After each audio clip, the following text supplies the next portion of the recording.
This is number 11 on your study guide. I want you to notice something. There are two fractions here, which means you've got to pay careful attention to what's happening in between.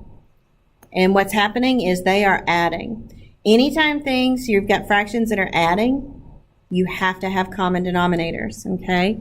So common denominators. And I should say, it's anytime you are adding or subtracting. This is not true for division and multiplication, but it is 100% true about addition and subtraction. So looking at this, I have to first look at the denominators. And lo and behold, I already have identical denominators. If that is the case, here's what you're going to do. You get to join that entire thing up underneath a single denominator. Okay? Notice, you didn't multiply those denominators. It's a single denominator if they're common denominators. Now then, you're just going to do this. You're going to do the math 3x plus 10 plus x plus 10. Since it's just addition and the only thing you would really be quote-unquote, I'm going to zoom in here, quote-unquote distributing would be a 1, which there's no need.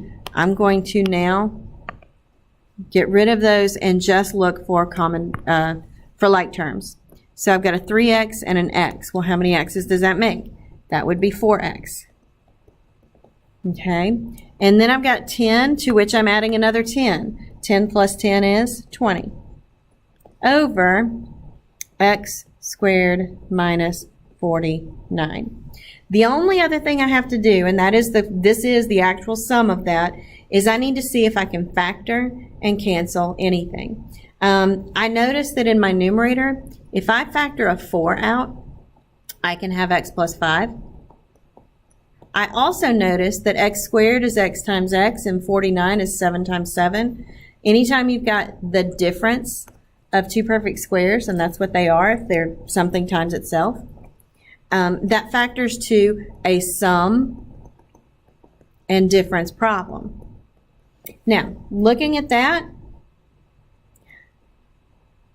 I was about to say it's time to slash and burn, the fun time, but there's nothing that you can cancel, absolutely nothing here.